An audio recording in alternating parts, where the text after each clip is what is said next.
Thiruvananthapuram Manacaud Istanbul ഹോട്ടലിൽ നിന്നും ഭക്ഷണം കഴിച്ചവർക്ക് ഭക്ഷ്യവിഷബാധ. ഷവർമ്മ കഴിച്ച് നിരവധി പേർ ആശുപത്രിയിലായി. ഭക്ഷ്യസുരക്ഷാ വകുപ്പ് ഹോട്ടൽ അടച്ചുപൂട്ടി. മുമ്പായിട്ട് നമ്മുടെ ഒരു പ്രവർത്തനം വിളിച്ച് അദ്ദേഹത്തിൻ്റെ മകള് സീരിയസ് ആയിട്ട് ഹോസ്പിറ്റലിലാണ്. അപ്പോൾ അപ്പോഴാണ് പറയുന്നത് ഇങ്ങനൊരു ഇസ്താംബുൾ എന്ന് പറഞ്ഞൊരു ഹോട്ടലിൽ നിന്ന് ഷവർമ്മ കഴിച്ചിട്ടാണ് ഈ പ്രശ്നമായെന്ന് പറഞ്ഞത്. ഒരു ആടുഹോസ്പിറ്റലിൽ നമ്മൾ അന്വേഷണം നടത്തിയ കൂട്ടത്തിൽ ഇപ്പോഴാണ് അറിയുന്നത് ഏകദേശം 12-20 അടുപ്പിച്ച്.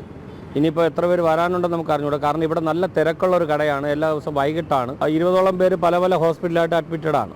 ഇങ്ങനെ ഫുഡ് സേഫ്റ്റി ഇവിടെ ഒരു കടയെ വന്ന് പൂട്ടുമ്പോൾ സ്വാഭാവികമായിട്ടും നമുക്കൊരു അറിയിപ്പ് തന്നിരുന്നെങ്കിൽ നമുക്ക് ഇത്രത്തോളം ആക്സിഡൻറ്റിലേക്ക് ജനങ്ങളെ എത്തിക്കാനുള്ള സാഹചര്യം ഉണ്ടാക്കണ്ടായിരുന്നു. കഴിഞ്ഞ ദിവസം രാത്രിയാണ് മണക്കാട് ഇസ്താംബുൾ ഹോട്ടലിൽ നിന്നും ഷവർമ്മ കഴിച്ചവർക്ക് ഭക്ഷ്യവിഷബാധ ഏറ്റത്. ഇതേ തുടർന്ന് നിരവധി പേരെ ആശുപത്രിയിൽ പ്രവേശിപ്പിച്ചു.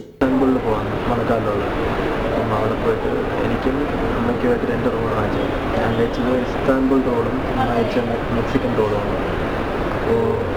അപ്പോൾ നമ്മൾ പാർസലാണ് കഴിച്ചെന്ന് പറയും. വീട്ടിൽ പോയിട്ട് കഴിച്ചു. അപ്പം വലിയ പ്രശ്നമില്ല. അപ്പം നമുക്ക് ടേസ്റ്റ് വ്യത്യാസം അങ്ങനെയൊന്നും ഇല്ലായിരുന്നു. പിന്നെ രാവിലെ ആയപ്പോഴത്തേക്ക് ഞാൻ 5 മണിയൊക്കെ ആയപ്പോഴത്തേക്ക് ഞാൻ നല്ല അപ്പർ അബ്ഡോമിനിൽ നല്ല പെയിൻ ഉണ്ടായിരുന്നു. അപ്പോൾ പിന്നെ ടോയ്ലറ്റിൽ പോയപ്പോഴത്തേക്കും ലൂസോഷനായിരുന്നു. അത് കഴിഞ്ഞിട്ട് നന്നായിട്ട് ഛർദ്ദിച്ചു. എല്ലാം പോയി. എല്ലാം കഴിച്ചത് എല്ലാം പോയി. ഇന്നലെ കഴിച്ചത് മൊത്തം പോയി. സംഭവം ശ്രദ്ധയിൽപ്പെട്ടതോടെ ഭക്ഷ്യസുരക്ഷാ വകുപ്പ് ഇടപെട്ട് ഹോട്ടൽ താൽക്കാലികമായി അടപ്പിച്ചു. ഭക്ഷ്യ സാമ്പിളുകൾ ശേഖരിച്ച് പരിശോധനയ്ക്കായി അയച്ചിട്ടുണ്ട്.